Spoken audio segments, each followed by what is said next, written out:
বাংলাদেশের রাজনীতির মঞ্চে এবার এক নতুন সমীকরণ। নিষিদ্ধ ঘোষিত আওয়ামী লীগ যখন জাতীয় নির্বাচনের বাইরে, তখন বিরোধী মাঠে প্রধান প্রতিদ্বন্দ্বী হিসেবে উঠে আসছে বাংলাদেশ জামায়াতে ইসলামী। রাজনৈতিক পর্যবেক্ষকদের মতে এটাই হতে যাচ্ছে দেশের রাজনীতির এক নতুন মুখোমুখি লড়াই। দীর্ঘদিন জোটে থেকে একসঙ্গে রাজনীতি করা বিএনপি ও জামায়াত এখন যেন ভিন্ন ভিন্ন পথে হাঁটছে। পরিবর্তিত সময়, নতুন কৌশল আর রাষ্ট্র সংস্কার ইস্যু সব মিলিয়ে তৈরি হয়েছে প্রতিদ্বন্দ্বিতার নতুন সমীকরণ। রাজনীতির মাঠে যেমন দেখা যাচ্ছে দূরত্ব, তেমনি দুই দলের নির্বাচনী রণনীতি নিয়েও স্পষ্ট পার্থক্য। বিএনপি এবার প্রতিটি আসনে যোগ্য জনপ্রিয় প্রার্থী দিতে প্রস্তুতি নিচ্ছে।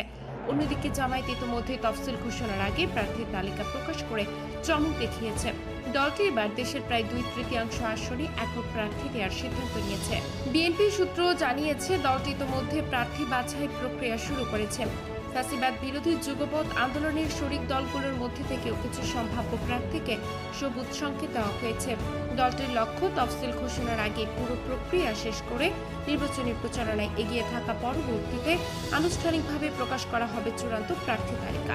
এছাড়া বিএনপি এবার শুধু পুরনো জোটে সীমাবদ্ধ থাকছে না, তারা তৈরি করছে একটি বৃহত্তর নির্বাচনী ঐক্য, যেখানে যুক্ত হচ্ছে বামপন্থী দলগুলো সহ কয়েকটি নতুন ইসলামী সংগঠনও। জমিয়তে ওলামায়ে ইসলাম, বাংলাদেশ খেলাফত মজলিস সহ ধর্মভিত্তিক দলের সঙ্গে চলছে ঘন আলোচনা ও সমন্বয়। উদ্দেশ্য একটাই, ভোটের মাঠে একটি বৃহৎ বিরোধী ফ্রন্ট তৈরি করা। রাজনৈতিক বিশ্লেষকদের মতে বিএনপি ও জামায়াতের মধ্যকারী দূরত্ব আসলে নির্বাচন কেন্দ্রিক কৌশলের ফল। একদিকে জামায়াত আলাদা সত্তা হিসেবে প্রতিষ্ঠিত হতে চাইছে, অন্যদিকে বিএনপি চায় জনপ্রিয়তা, গ্রহণযোগ্যতার উপর নির্ভর করে একক শক্তিতে দাঁড়াতে।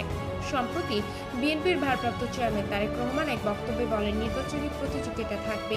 বিএনপি অতীতেও প্রতিদ্বন্দ্বিতা করেছে, ভবিষ্যতেও করবে, এতে উদ্বেগের কিছু নেই। অন্যদিকে দলের স্থায়ী কমিটির সদস্য সালাউদ্দিন আহমেদ জানান, প্রার্থী নির্বাচনে আমরা গুরুত্ব দিচ্ছি জনপ্রিয়তা, গ্রহণযোগ্যতা, স্বচ্ছ ইমেজ ও অতীত আন্দোলনের ভূমিকার উপর। অন্য দলের প্রার্থী কেমন সেটা বিবেচনার বিষয় হতে পারে, তবে বিএনপি মূলত জনগণের বিশ্বাসযোগ্য প্রার্থীকে মনোনয়ন দেবে। সব মিলিয়ে আসলে জাতীয় নির্বাচন ঘিরে বাংলাদেশের রাজনীতি এখন নতুন মোড়ের দিকে। বিএনপি ও জামায়াত দুই পুরনো মিত্র এখন প্রতিদ্বন্দ্বী। কে হবে বিরোধী মাঠের নেতৃত্বে, কার পক্ষে যাবে জনগণ, তা জানার সময়। কিন্তু এখনই বোঝা যাচ্ছে আগামী নির্বাচনের রাজনীতি হবে অভূতপূর্ব ও রুদ্ধশ্বাস এক লড়াই। আতিয়া ফিফা মাসফি, রাজনৈতিক ডেস্ক, 0 টিভি।